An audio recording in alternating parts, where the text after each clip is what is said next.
become familiar with Rabbi Natan Margalit mainly through Aleph, through the Movement for Jewish Renewal, and through some of his writings. He just spent a weekend at the retreat center teaching for those who came on retreat this past weekend. It's a very interesting background. I'll try to do as quickly as possible. I just have to mention he was born in Iowa, but didn't live there very long. He really grew up in Hawaii, and he'll mention something about his claim to fame about that in a minute. Grew up in Hawaii. His parents are professors at one of the universities there in history and English. He didn't grow up in a particularly religious household, but kind of grew into an awareness of Judaism through summer camps and also through going to Israel. During his years at Reed College, he went and spent some time in Israel, fell in love with Israel, and also went back there after graduating college to study in various yeshivot. He received smicha as an Orthodox rabbi after many years of study. But he also spent a little time exploring other traditions, spent a little time in India, and I learned a lot about him this past weekend. Came back to the United States and received at some point on his journey a degree from the University of Berkeley a PhD, actually, in Talmudic studies, in Talmud. And maybe he'll talk about that a little bit later. So his organization that he started a few years ago is called Organic Torah. And the writings are quite inspiring and deep. And I thought it would just be a terrific experience for us as a community to meet him personally and to hear his teachings. So, and he has this is kind of a weird weekend because next weekend is his son's bar mitzvah, his eldest son's bar mitzvah. So we wish you mazel tov, and thank you for coming the week before your kid's bar mitzvah.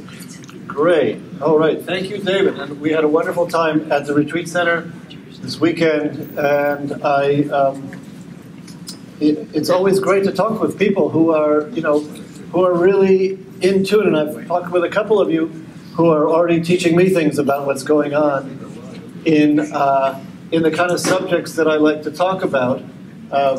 We were just talking to you, Ernest, is that? I'm sorry, I didn't get your name, but talking about a shift which is going on in a lot of different fields, and we were talking about the field of law, in the field of, in biology, in economics, and all sorts of things. There's a shift in how we're thinking, in how we think about our place in the world. Let me just start with one story that I often tell. It's a famous story around the environmentalist world. You might have heard it's called Cats Over Borneo. Anybody heard this story about cats over Borneo? So there was an incident, it happened in the 50s, that there was an island in Borneo and a series of villages where there was an outbreak of malaria. And so the World Health Organization did what it knew to do, which was to spray DDT and get rid of the mosquitoes, get rid of the malaria, and it was very effective in that way, but it also got into the system.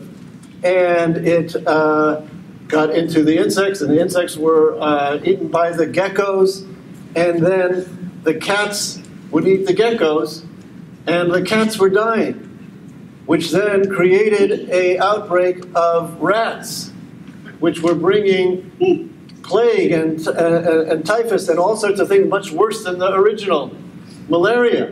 So they had to figure out, what are we going to do about all of these rats that there's no cats. So they went to England. They asked the Royal British Air Force to round up 14,000 cats from the streets of London, and they parachuted 14,000 cats down into this island in Borneo. So this was a case of, there's always, for every problem, there's always a simple, direct solution that's wrong. And this is exactly the way they were thinking. And so the way they were thinking, which was very typical of the way we tend to think about our things in this world, which is you isolate the problem and you find the solution to that problem. And it's very effective. And yet, that doesn't take into account the real world where things are embedded in systems. And things are embedded in all complex systems which we cannot usually predict all of the collateral damage or all of the side effects. There's no way that we can think of all of those things. And so we were just talking a few minutes ago about in the world of justice, and especially youth justice. You know, there's like a teenager who the research even spends 1 hour in the justice system, in that world of the police and the courts. That 1 hour makes them much more likely to get in trouble again and to be arrested again. Just that much exposure. So keeping them out of that system and doing things where there is what we talk about in restorative justice, where instead of taking somebody who does an offense out of the community and then having ripple effects where that person's family is affected and they learn not how to be in community, but they learn how to not be in community, rather keeping someone in the community and then gathering the community together to see how everyone can heal. This is another part of that paradigm shift that says it's not just an isolated act, but we need, and it's much more effective to understand things in their context. Another example just is my wife, who is right now taking care of all the bar mitzvah things, is an acupuncturist. And this is another sense of, in Western medicine, we have a very effective way of dealing with disease, which has done great things, and I wouldn't want to not have antibiotics. But this, what has been very effective in isolating, we say this disease was caused by that bacteria, and we can find an antibiotic, we'll take care of that bacteria. Very effective, but we're also seeing now that we have a human biome, that in fact we are filled with bacteria, and we've evolved to have bacteria as part of our system, and if we just blanketly kill all our bacteria, it actually causes more problems. And so we are finding in all sorts of ways that looking at health is not simply about isolating one thing, but we need to look at the whole system. So this started, of course, this started back in the 17th century with people like Francis Bacon and Newton and all those folks who created modern science, and they shifted the way that we think about the world, shifted from an organic way of looking at things to a mechanical way, saying everything can be understood on the model of a machine. And the best way to understand things is to break things down into their smallest components. And then we were able to stand back from things and predict and manipulate and really be able to be in control. And of course, that has been very powerful. And we've created a lot of things. But it really is, I often think of the Sorcerer's Apprentice. Because the Sorcerer's Apprentice finds all this power, but then finds that they get caught up in it. I always think about the Mickey Mouse cartoon version. But you get caught up and swept away by your own powers. And in fact, that's what happens. When we start thinking of the world as a machine, we can't help but thinking that we ourselves are a machine. And we can tend to start isolating ourselves, which we see in our society. We've become more and more isolated, and has become really, I think, the source of a lot of our problems, the fact that we are no longer connected in the kind of communities that give us health. So this is a little bit of the background from our Western perspective. What I really, David told a little bit about my journey, and so part of that was after studying anthropology in college. And anthropology is a wonderful Western discipline, one of the first Western disciplines which started to make that shift. Because when you're studying another culture, at first we used to do what Western science does, which is like, well, let's find that one thing and we can explain it. We can reduce it to something else. Well, they must be doing that because of their economics or because of their, historical situation and isolating that one thing. And anthropology really kind of came to reject that way of explaining and saying, we have to understand cultures as a whole. And this way of doing things might make sense in that culture because of the context. An example close to home, which I often come back to, is this strange custom, you might have heard about it, of separating milk and meat and avoiding pork. Have anybody heard about the strange dietary rule that certain tribes have? So it's interesting because everybody you talk to, you go around and you hear it's like, well, clearly they're avoiding pork because why? Trichinosis, right? Because they somehow intuited in their primitive yet still smart kind of way that this was like causing disease and therefore we should avoid pork. Of course, no Bible scholar actually says that, and there's no evidence for that. And pork is in fact, I think, up there with chicken. I wish it was chicken or pork, but in terms of the most eaten meat in the world, and and people aren't getting sick all the time.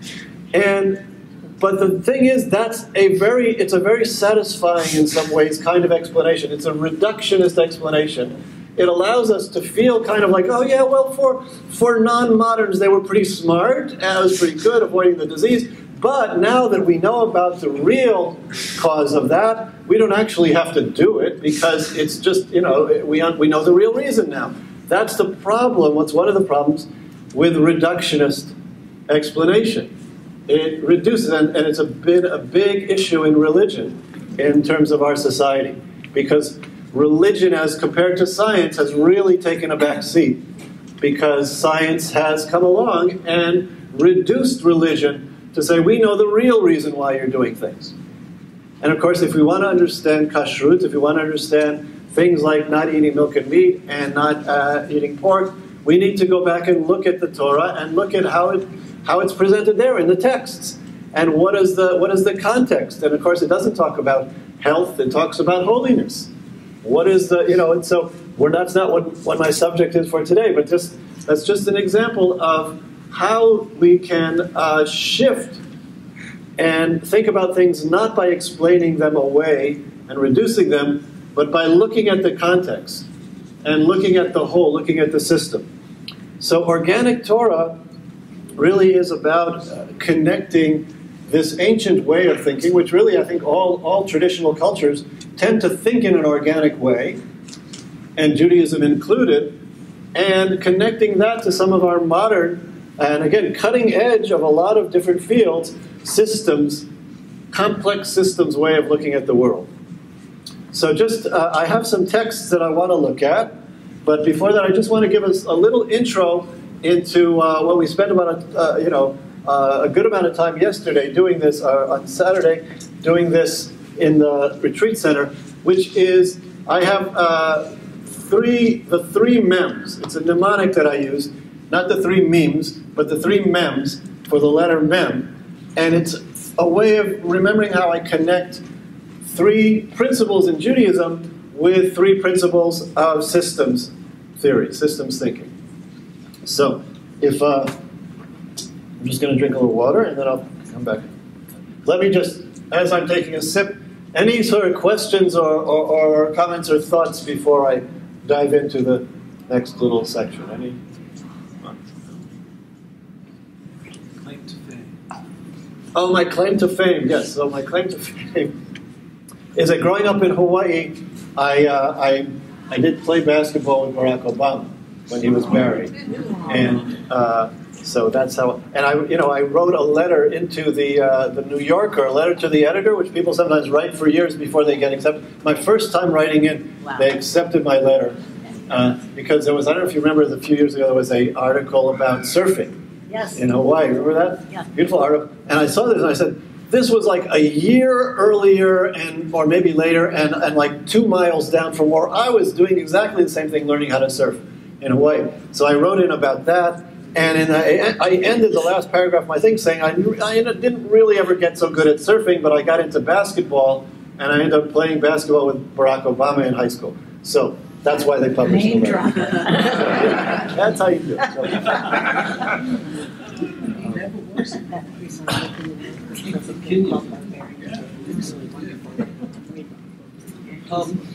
Yes? A long time ago, I can't remember exactly, Marvin Harris? Marvin Harris, yeah. Did he write about pigs? Yeah. Right, about the pig stuff, and he said it was essentially because they compete with what humans eat, and that the sheep and the cattle eat the grass, and that's the reason that Marvin Harris gave. Yeah, yeah. So no, that's an example. Even in modern anthropology, there will still. He was very, I guess sort of materialist explanation. This is like it was really a reductionist explanation, saying, well, we can give an economic reason, and there may be something to that. It's not saying that those things don't exist, but I don't think that's the whole story. You can explain something. You can't really. It tends to explain away, rather than looking, because you also still have to look as well. How did that get integrated? Even if there was an economic push, how did it get integrated into their system? These priests who were writing these things had to integrate that into their whole worldview. And so you still need to look at the system as it's presented. Yeah. So there's another alternative explanation of kashrut, which is more anthropologic, which is that by restricting dietary rules, you make it more difficult to eat with members of other tribes, and therefore you're less likely to intermarry, and sort of from a Darwinian perspective, you keep the group together longer. Yeah, so it's very interesting because, of course, this is an evolving system. I think that reason for kashrut became much more important when these Israelites became Jews and they went into diaspora. Then kashrut really shifted, and that became the main reason. But if you look at the biblical texts, I think have a lot more to do in terms of like an anthropological explanation. If you look at Mary Douglas's writing, so she talks about how these the rules of kashrut will reinforce the categories of creation, and that's a very interesting theory that she has. Whereas, like in the first chapter of Genesis, you have air, earth, and water, and how the different categories of kashrut reinforce those categories. So that's another whole big thing. But that's an example of Marvin Harris has an anthropological explanation which is reductionist, whereas Mary Douglas is very much a systems explanation. Yeah. Going back to the idea of the context being purity, I don't know that pigs eat what people eat, but they eat crap. And the idea that for the fish and the carrion eaters were not supposed, those are also forbidden. So I see it more as they're eating from the dirt, and that's why you avoid them. No, it's possible. But the thing is, I don't know how much real evidence there is for that. There's a lot of things. There's a lot of theories, and nobody really actually has, nailed it down to the one theory. But another thing which I think is interesting about pigs is that they are more, the Israelite tribes were much more about the cattle and sheep and those kind of crops. And there was a shift from an earlier type of agriculture and of farming, which was much more about small family gardens, where the pigs were much more actually important in terms of the whole economy. And it was also kind of a feminist shift, because when they shifted from the small garden economy, where the women had an equal economic role, and they shifted more into the plowing of fields, where the men had a stronger role, that was also part of it. So it could be that the pigs are associated with an earlier evolutionary period of their sort of farming culture. So there's a lot of different things that we could say. Yeah. It seems as if there is a human tendency to look for reasons, whether reductionist or not, that allow you to integrate whatever you're looking at into your own world. Right. Whether you say, okay, that's why they did it, it's historical, I respect that, and therefore I will do it, or that made sense and it still makes sense to me, and therefore I will do it. Right. It's a method of integration. Right, exactly, and that's part of it. We were just talking about this. We have that is how we are built. We need to find meaning, and but it's a question of how much evidence there is there for that meaning. It's like we can find meaning, and it can be completely spurious. We're just talking about, I have to mention the Red Sox, who are doing very well, but you could have this kind of thing where it's like, well, they hit the winning home run when I was crossing my legs, so next time I have to cross my legs the whole game so that we win. So you can find connections, but you have to be careful that they're actually evidence for it. So that's a big part of it. So let me just come back to the three mems. So the three mems are minyan, mikdash, and mitzvah. And I'll explain. So minyan is a minyan. It's 10 Jews get together, and when you have those 10 adult Jews getting together, all of a sudden something shifts. There's a qualitative shift. You can say Kaddish, you can say Baruch Hu, because all of a sudden it's not just a few individuals, but there is a community. And that is an example of emergence, which is to say the whole is greater than the sum of the parts. So we have an emergence. Emergence is almost like, and this is another new field. It's a field that spans. I know a friend of mine is a professor at UMass Boston, and he's a professor of entrepreneurship and emergence. How new companies emerge, and looking at emergence, it also works in all sorts of fields, from neuroscience to biology. In ecology, it's very important because we're just talking about the trees. We're taking a walk on the sanctuary grounds, and very big difference between a tree standing just sort of alone and a tree which is in a forest. A tree which is in a forest is part of a community, and it makes a huge difference. That forest is greater than the sum of its parts. It functions almost as an organism. And of course, the most, powerful example of emergence is life itself. What is the difference between a sort of a group, chemicals and molecules, and then something that we can say is alive? There's some shift that happens, a qualitative shift, where all of a sudden something emerges that is more than just those molecules.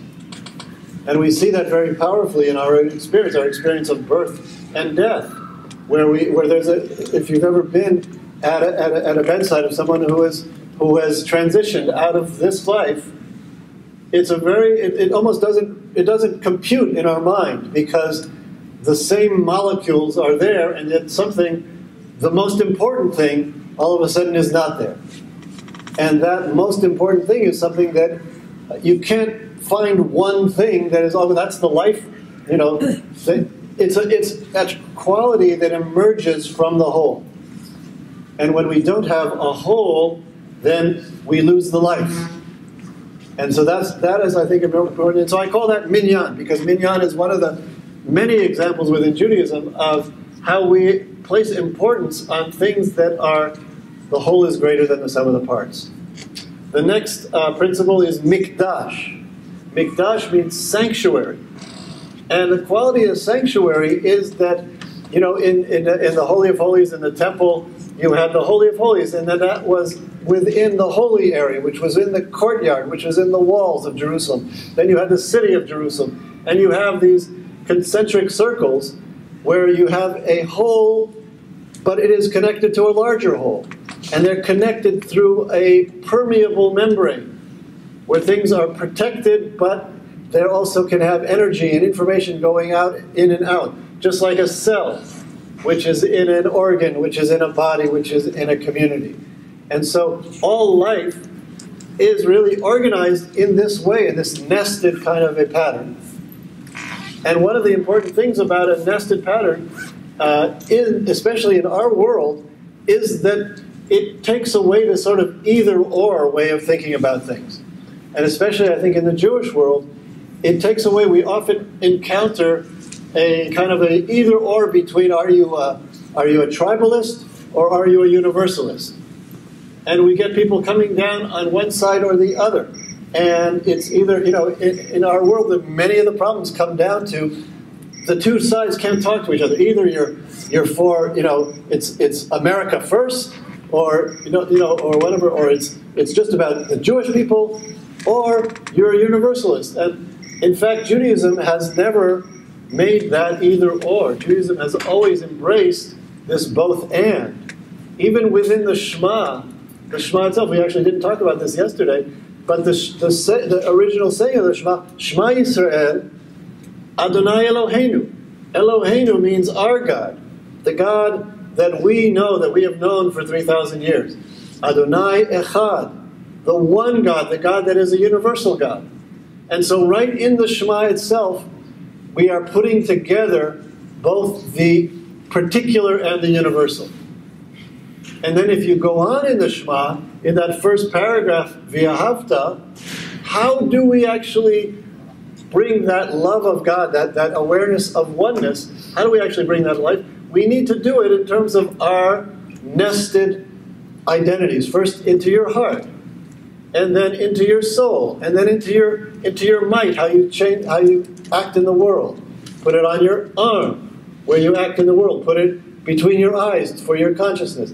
Put it on the doorpost of your house, on that liminal zone between the inside and the outside. On the doorpost of your gate, another liminal zone. As you walk on the road. So all of the different concentric circles, that's how you reinforce something that you really want to stick. You actually remind yourself as you change from one state to another state. So this is an example of Judaism really embracing, I think, this idea that we don't have to choose between, well, you're Jewish or you're universal. We are always both.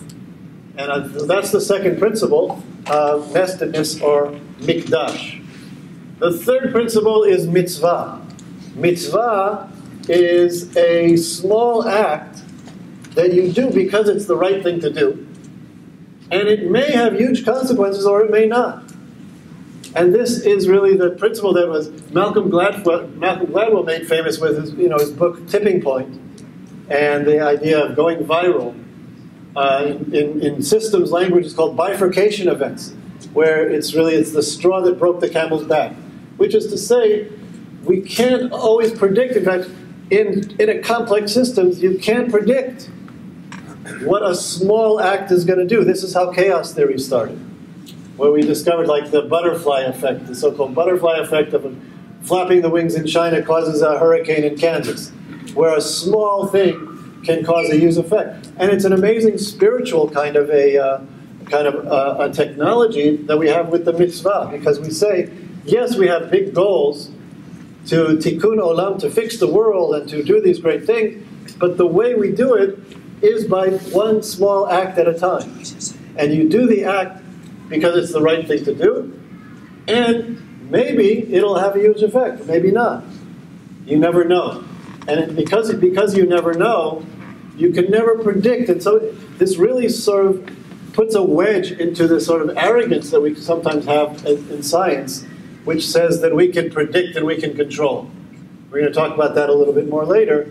It makes things that we live in a universe that's actually a little bit more open, where David can beat Goliath, where a small act, sending one email, going and voting, just doing that act because it's a mitzvah, you never know, could have a huge effect.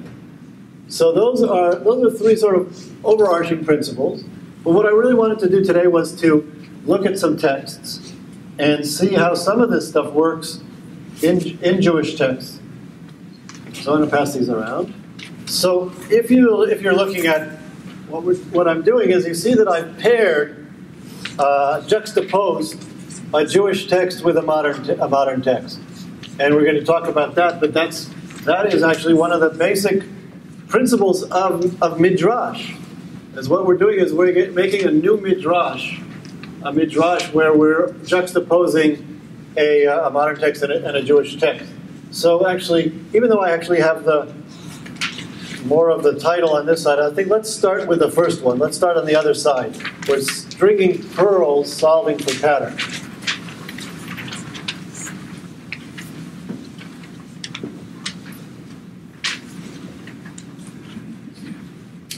Now I wonder, let's see, I wonder if it's, because everybody's got a text, would it be, is it kosher to ask you to do a chavruta, just turn to your neighbor? Was that, so yeah, why don't you actually just turn to your neighbor, and let's do the bottom one first, actually. Let's do, there's a text from Wendell Berry. It's from a wonderful essay called Solving for Pattern, in his book, The Gift of Good Land. So just turn to your neighbor and read aloud to one another, maybe take a paragraph each, and discuss what do you think the main thing that he's trying to say? What is Wendell Berry trying to say in this little excerpt? Let's just take a couple, like the first sentence. Just take this apart a little. Bigger tractors do not solve the problem of soil compaction any more than air conditioners solve the problem of air pollution. So I just want to understand what's going on. So what's the problem with soil compaction, right? Is like the plants, the crops don't, the roots are not able to get a good enough hold because the soil is too compact. It's not helping. And so the soil is compacted because you are using a tractor and it had heavy wheels, and so therefore, in order to solve that problem, you got to get a bigger tractor that's more powerful and can break up that soil. But of course, the bigger tractor has even bigger wheels, and so it's a case again of solving the problem by creating more of a problem. And the same thing with the air conditioner solving air pollution, especially global warming. If we're putting greenhouse gases into the air, and it gets warmer, we're going to buy more air conditioners, which of course use more energy, which put more greenhouse gases into the air, which makes it even worse. So again, it's a case of when we're isolating one factor and trying to just knock that one factor out, we ignore the larger system and we make problems worse. And then he really goes into what he really wants to talk about, which is the,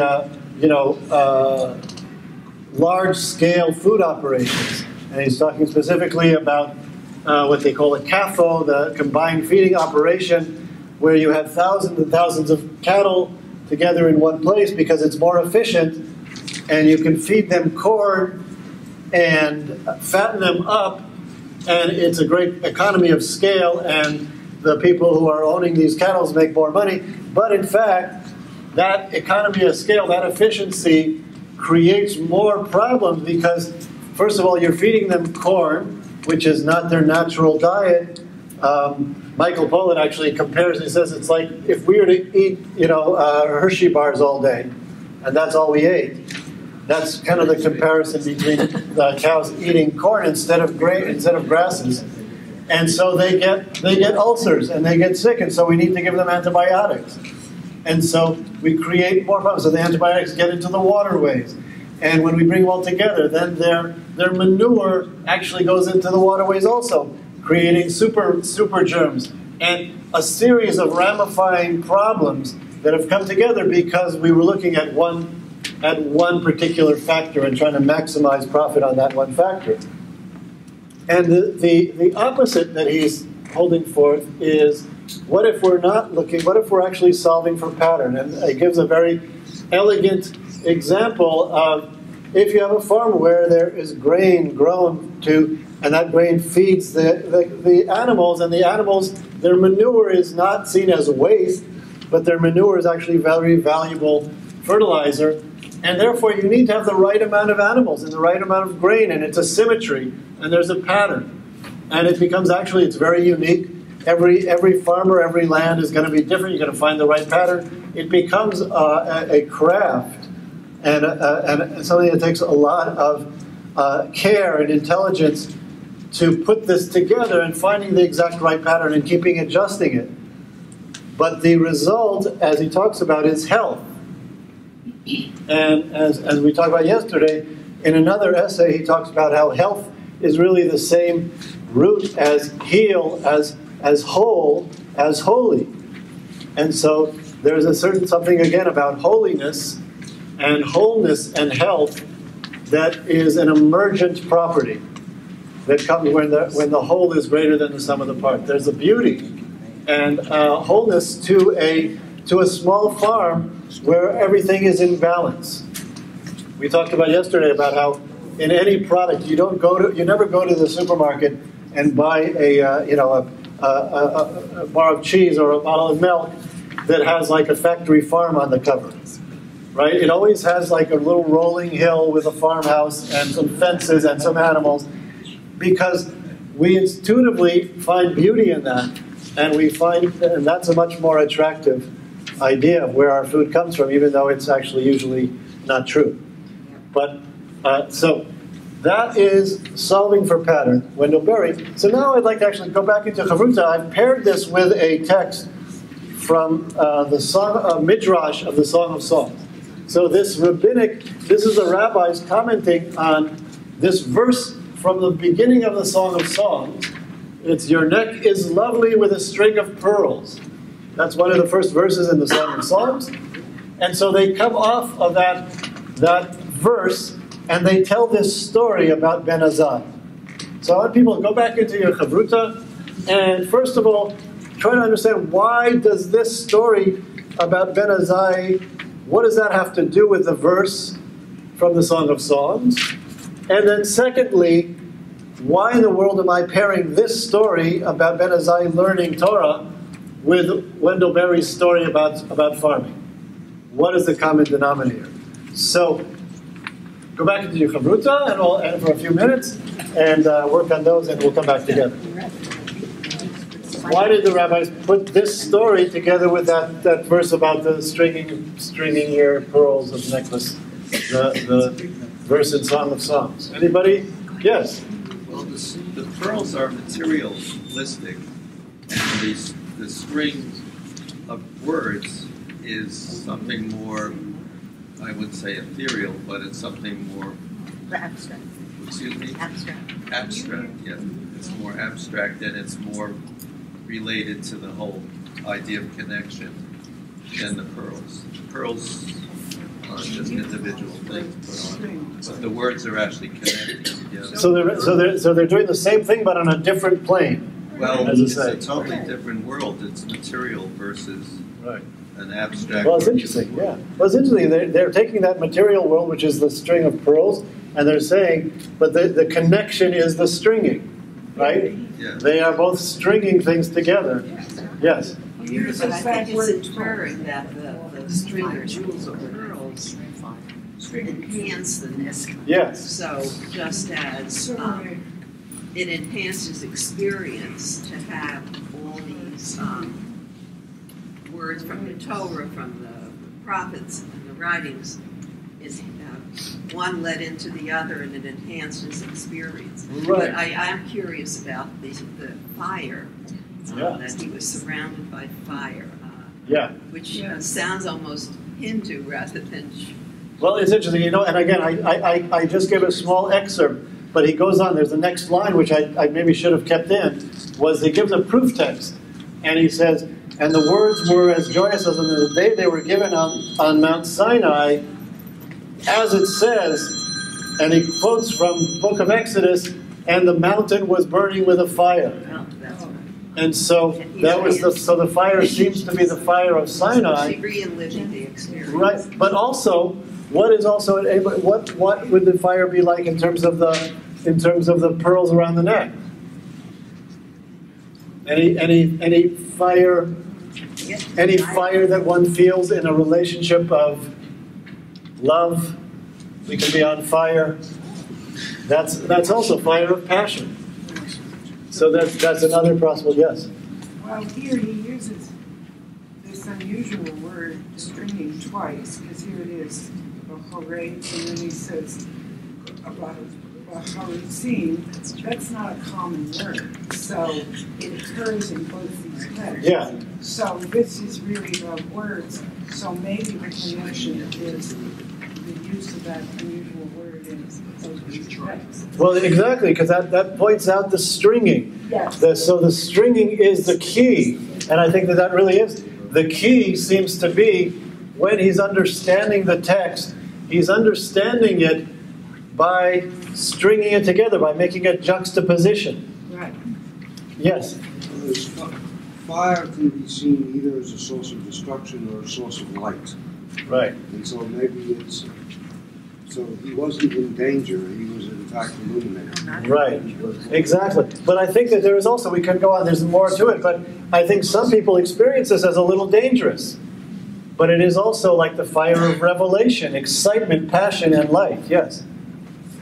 So just like the pattern of the stringing of the pearls and the pattern of the words creates the meaning, Jamie was also talking about fire as being both consuming and renewing, like the eternal flame, which brings everything new.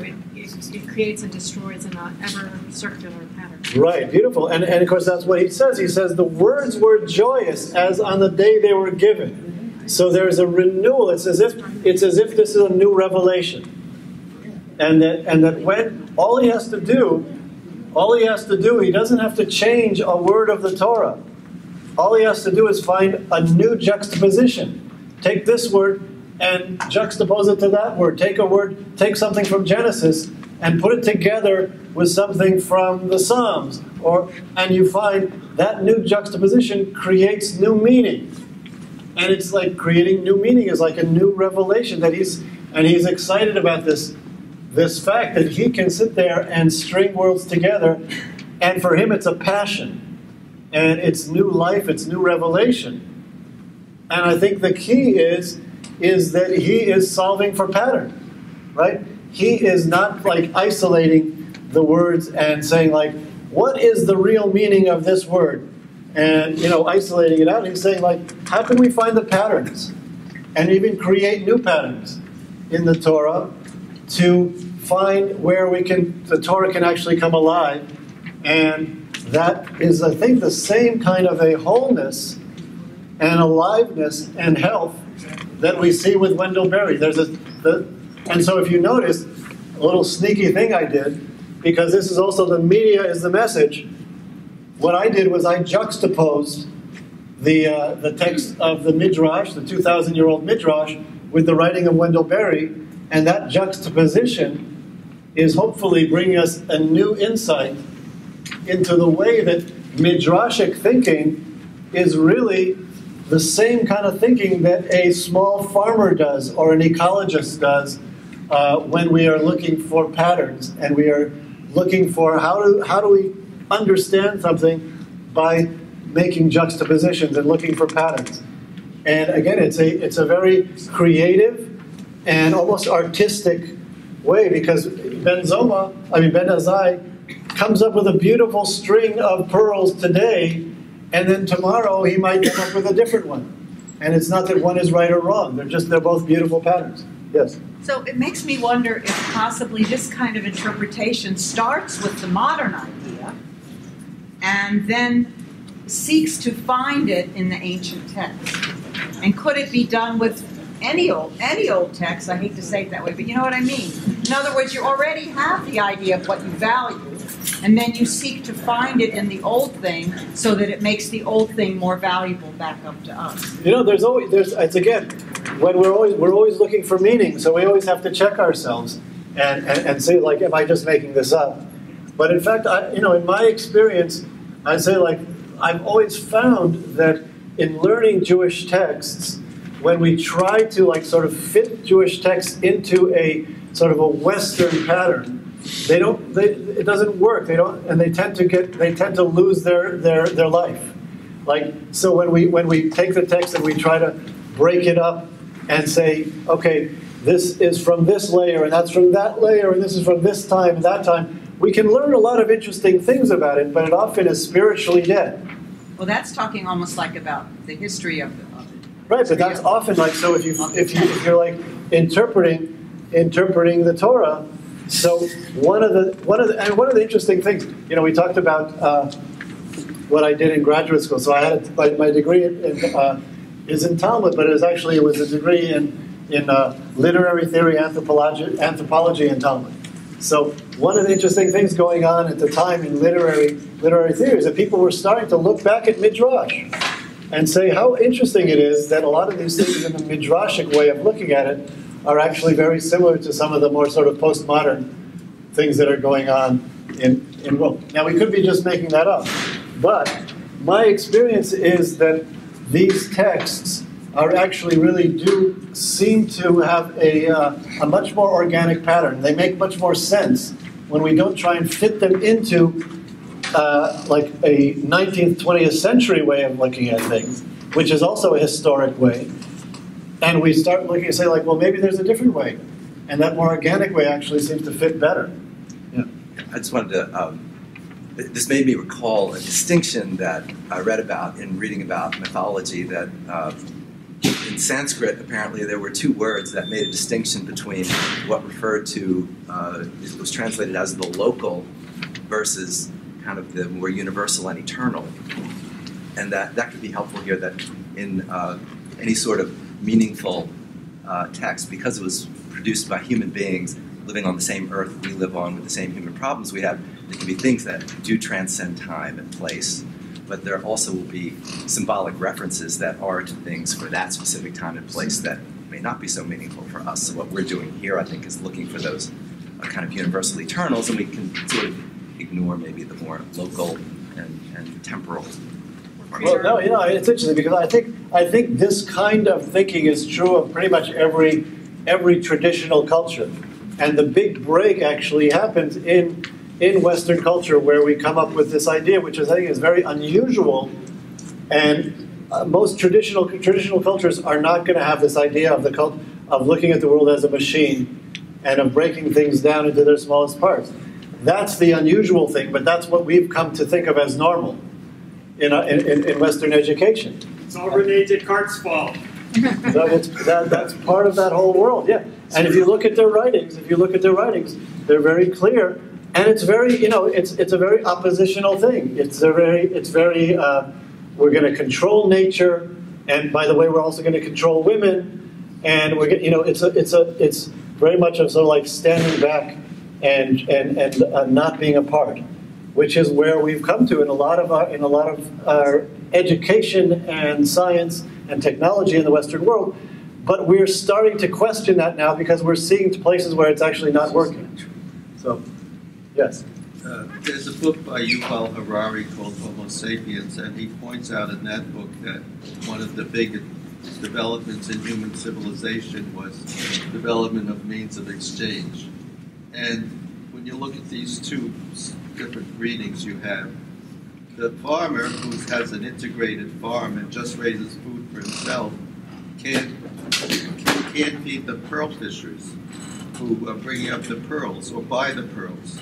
So in order to gain the economic wherewithal to do that, he has to produce a surplus. And when he wants to produce a surplus, he decides he can have more milk production or something else which is out of balance. So I think that the problem is when you start to talk about these nice holistic societies, that eliminates the issue of how the world is really built on an economics of exchange. And that's what causes distortions, and how you control that is, you know, beyond. Well, no, you know, I think because all of these things, it's a matter of balance. Wendell Berry often, in fact, in a lot of these essays, he's not talking about subsistence farmers. He's talking about farmers that will produce a surplus, and they will have a local and regional economy where they will have enough eggs or enough milk to bring into town. One of the things I live in New England, and so in New England used to have like a lot of slaughterhouses, and for the local meat production, and now those slaughterhouses are all gone because they've all moved to these huge like factory farm operations in the Midwest. So there is nothing inevitable about destroying local and regional economies. That's a decision that was, that's made in real time. It was a decision that was made in the 1980s, and when they said get big or get out, which destroyed local communities, which were actually had a high degree of equality and people were staying on the farms, and it created actually a system which was very good for the owners, the corporate owners in the cities, but destroyed a lot of the rural communities. That's not inevitable because of trade. That's inevitable because of the type of decisions of trade that are being made. So I think it's an interesting thing. It's not an either-or of either you're a subsistence farmer or you're a multinational corporation. There are ways to find, and I think what we're looking at is that we often need to not necessarily assume that progress means only one direction. Progress might mean that we find actually the right balance between local and non-local.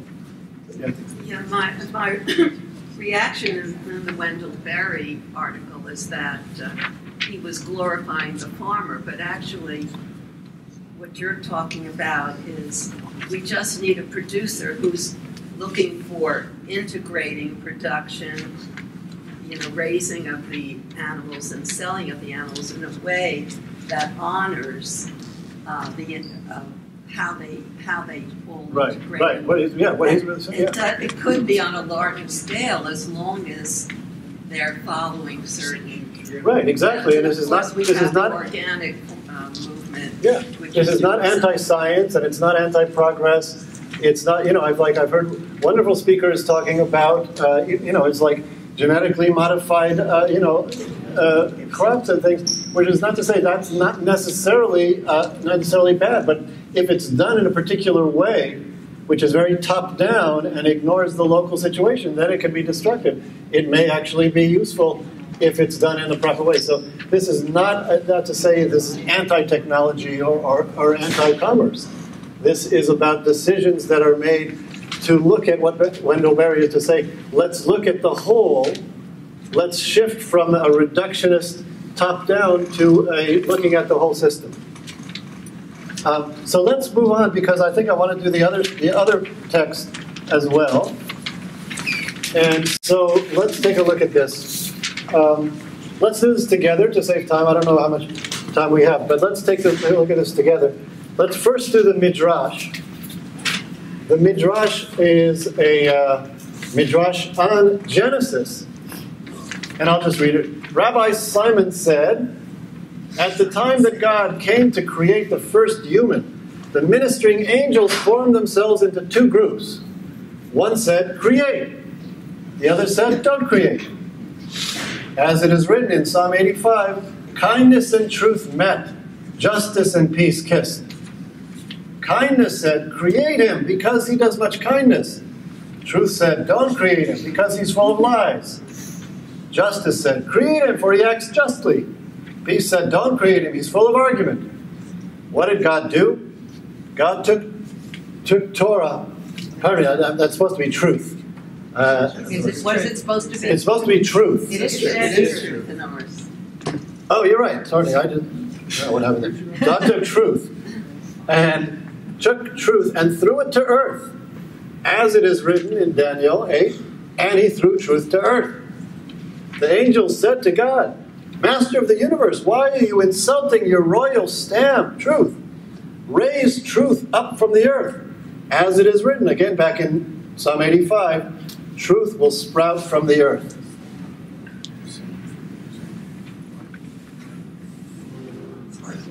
What's that? So here we are. First of all, this Midrash comes off of a textual problem. If we look into Genesis, right before God creates humans, God says, and now let us create humans. So the question is like, who's God talking to? And why do we hear this internal dialogue in terms of God? So they said, well, God was consulting with the heavenly court. And so, that whole issue. But it's also an issue of what does it mean to create human beings? And so, as we see, there's this argument, and there's like a hung court. There, it's equal 2 and 2. So God takes truth, throws it to earth. So God has a majority and creates humans. But the result of this is that basically it seems to be coming to say, if we were going to create humans, then we have to have a truth that sprouts from the earth. So now let's take a look at another text. This is from David Brower. David Brower was one of the most important and radical founders of the modern environmental movement. His favorite story, and I got this from a guy who used to be his assistant, and he would travel around with him, and David Brower apparently would tell this story all over the place. And so part of the question is, why did David Brower, as an environmentalist, like to tell this story? His favorite story goes like this. A member of the Cree tribe who was brought into a court to testify in a case involving the damming of a river and the flooding of his land. The man, who may never have been in a building before, much less a courtroom, was asked to swear to tell the truth, the whole truth, and nothing but the truth. He replied that he could not make such an oath to tell the whole truth. As a human being, all he could possibly do was tell what he knew. So the question is, well, first of all, why was this David Brower, the environmentalist, why was this his favorite story? And then, of course, the question is, why am I pairing this story with the story about God and the angels?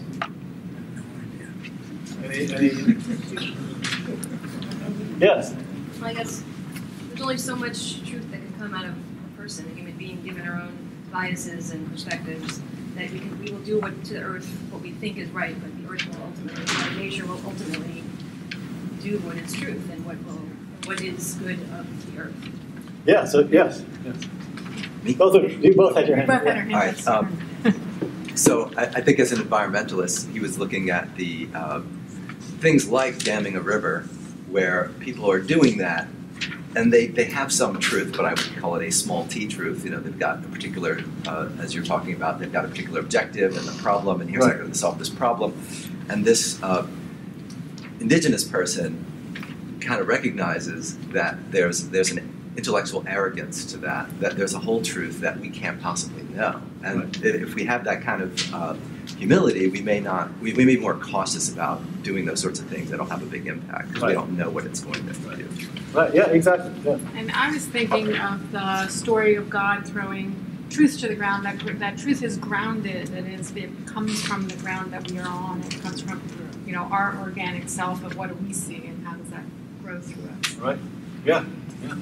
In the Midrash, truth said, don't create humans because he's full of lies. So, we should know politically now what is truth. What is the whole truth? I mean, you could think of truth in quotes. So this Cree tribe member knew he only knows his truth. He doesn't know the truth. Right. Yeah. So that, I mean, it's like exactly as you're saying that this, you say, the indigenous person has an immediate recognition that this thing that we're trying to swear to, the truth, the whole truth, nothing but the truth, is arrogant. And then from his point of view, he understands that he needs to be cautious and have a sense of humility about what we do to the earth. What we do, as you said, like if you're going to create a dam, that comes with a certain kind of arrogance about like, well, we know exactly what's going to happen, and it's the exact polar opposite to the way that the Native American is thinking about how we need to actually understand that we don't have the whole truth. And yes. Well, I was just going to say that even kindness and truth and peace and justice, they all have different sides to it too. So even things that we would think would agree with each other, they are not agreeing with each other. So there's if they can't agree, then how could we possibly know the whole truth? Right, which is exactly, yes. So I think by the whole truth, there's also the sort of double meaning to that, which is only the truth. So you're swearing to say the truth, and only the truth, and nothing but the truth. They're reinforcing each other. If you look at it that way, the Cree Indian, Cree tribal member, he was actually speaking to an even deeper fragility around what is true and not true. It's not whether you even grasp the whole. It's even that the pieces that you have different aspects to them. So you can, so getting any kind of only the truth is a very, you could keep searching and searching and searching for only the truth. Right, exactly. And again, it's that recognition that I have this truth that I am able to perceive, and I need to go on that, but I also need to understand that, like, I need to do it cautiously. I need it to do it with humility, because I only have a little piece, and I only have my perspective. And that's very different, again, than the way we've proceeded with our building and our development, and the way we've treated the land, where it's assumed that we know the whole truth. And so I think that is related to this idea that God has to throw truth to earth, because it's to say that if we're going to create this human being, then we have to understand that the truth has to be a truth that's a human on the human organic level. And it's really interesting, because we talked also yesterday about, like, in the Talmud is an amazing religious document, in that it is one of our holy texts that doesn't claim to have the whole truth, or nothing but the truth, or truth with a capital T. All you have in the Talmud and the Midrash, you have arguments. And they're arguments, and they often don't resolve themselves. We're left simply with, you have this and you have this, and we're left to think it through and to try and find the principles that are underlying, but we're not given the answers, which is, again, part of how we keep Judaism as an emerging, alive, growing thing, because you can't go to the Talmud and look up, like in a cookbook, this is what you do. You have to go and you find all of these examples and arguments and discussions, and you need to immerse yourself in that, and then come up with something that fits your particular situation. And that's part of how we stay, hopefully, vibrant and alive as a culture, by not ossifying it. It's interesting. The whole history of Jewish literature has been a kind of a battle because we get to the point where we're losing it. We don't actually even know what's going on. So somebody says, we got to codify this, and let's put it into a code of law. And there's always, whenever they do that, they always have objections. People are saying, like, no, that's going to ruin the whole thing. And the others say, no, we have to do it, or else we're going to lose the whole project. So we've had these ongoing battles where we're trying to actually, I think, preserve what we originally had when we were a land-based farming people, which was a mode of thought which was very relational, which was very improvisational, and looking at exactly what are the conditions and how can I keep up my relationships to my neighbor, to the land, on all of those things. The miracle, I think what the rabbis were able to do was to put that into texts, but write the text in such a way that they don't tell you the answers. And so we have to keep on continuing with these relational kinds of discussions.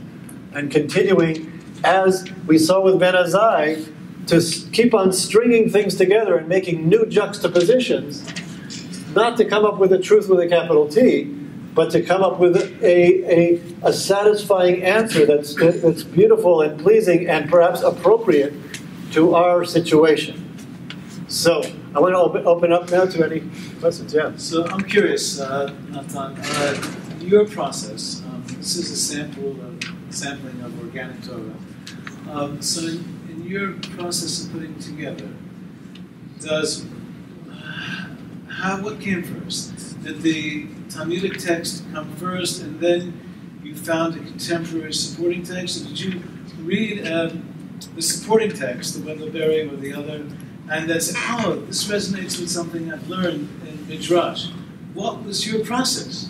Well, it was, thank you. It was a little bit of both. It was like sort of organically growing. I grew up, and somewhere along, I think maybe early in college or high school, I started reading Gregory Bateson.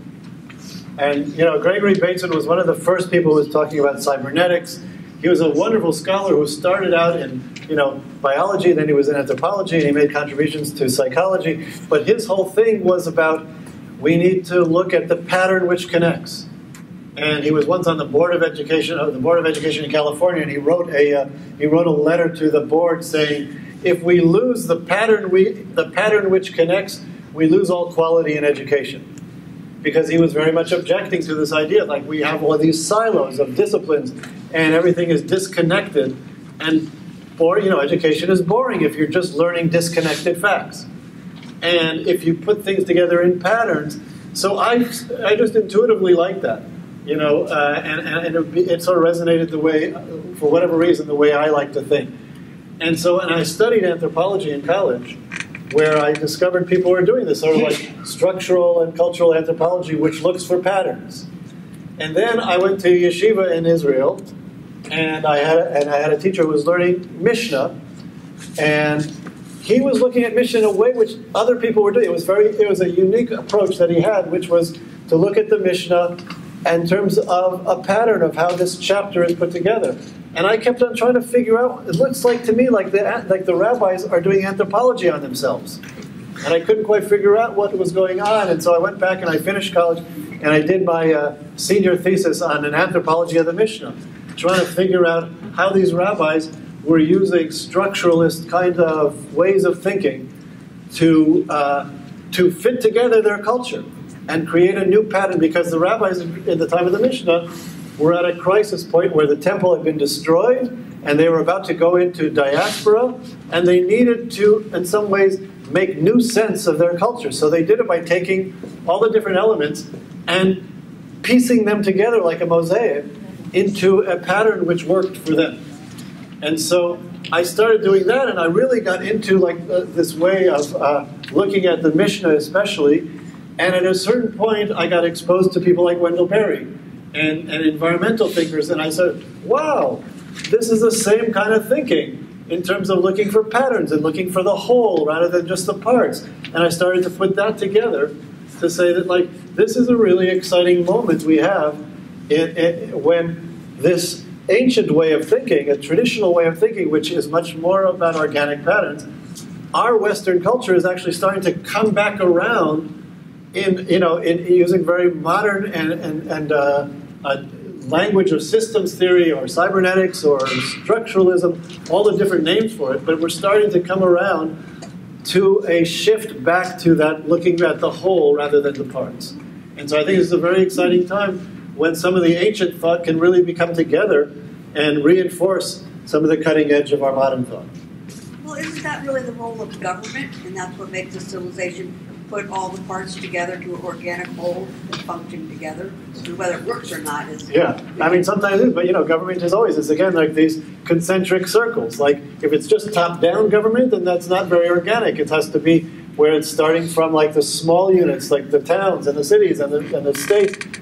So democracy is something, I was just reading, where was I reading? I think in the Atlantic, about how we are forgetting the day-to-day practice of democracy, which always used to be such a powerful thing in America. Everybody would come from Europe and really admire and comment on how every American kid has is in a club and they have the rules of order, and every town has their meeting where they're practicing democracy. So it's government, but I think it has to be a government that's part of how people act on an individual basis. Well, I was thinking about your slaughterhouse in New England example.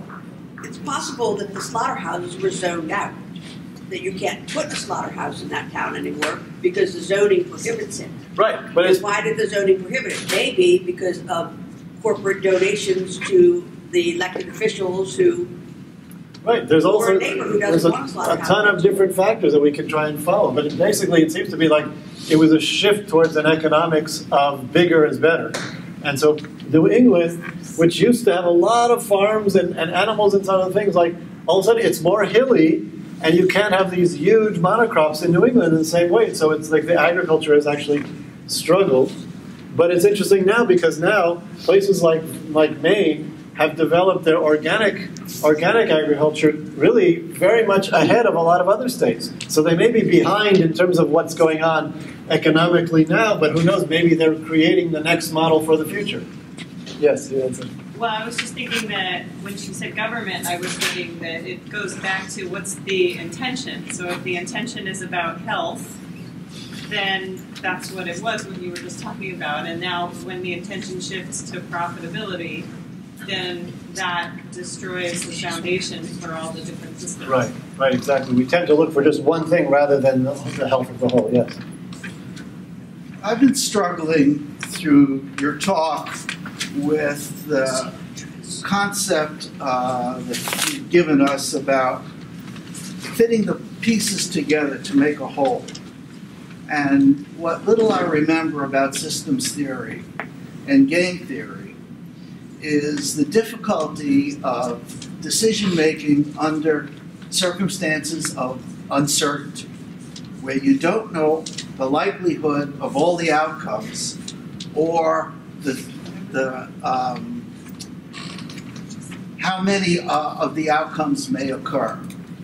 And that's my problem, with the examples you're giving, is we are dealing with uncertainty because there's no way to know all the possible outcomes or the likelihood of any one of them occurring. So how do you deal with those scenarios?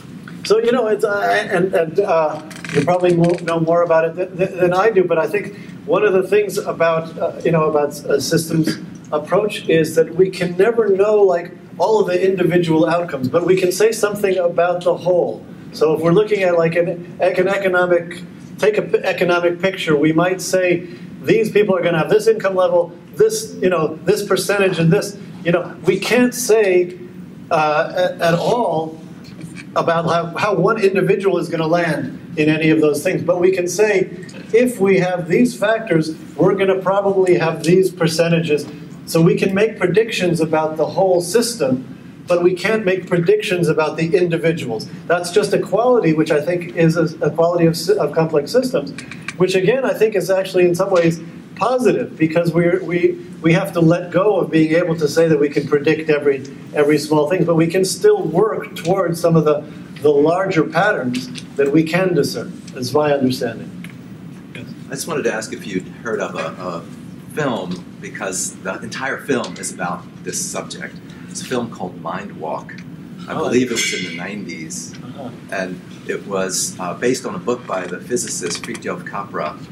And there's like three characters in the film. One is an American politician who goes to France to visit his friend who's an artist, and they walk across the to Mont-Saint-Michel, and most of the film takes place in Mont-Saint-Michel, and they talk. So it's not an action movie by any means. It's a talk. But they're talking about Descartes and how he changed things and how we should think now and that sort of thing. What's the name of the so movie? It's called Mind Walk. Mind Walk? Yes. And I know some people have hated this movie, but I think it was because they were expecting, a Hollywood entertainment, and it's certainly not that. But if you like a philosophical discussion, that's all this film is, and it's about this topic. Fritjof Capra has written very much along these lines, and he's written some very useful things in terms of making the kind of connections that we're talking about. I'll take a look at that. You have, in law, you have two traditions. You have the continental tradition of codes, and then you have the common, in our tradition, it's the common law, where every case is different from every other case, where you have precedent, but for any line of precedent, you always have another line of precedent that will give you an alternative response. So that no precedent is binding, and it's always contextual. And it's a different mode of analysis. Very interesting. I'd love to learn more about that in terms of it sounds very similar to kind of situation with Jewish law, where you have both of you. Again, I talked about there's a certain tendency to want to make it codes, but then there's, I think, a stronger tendency to have sort of much more the case law and the common law. So, very interesting thing to pursue. Yeah.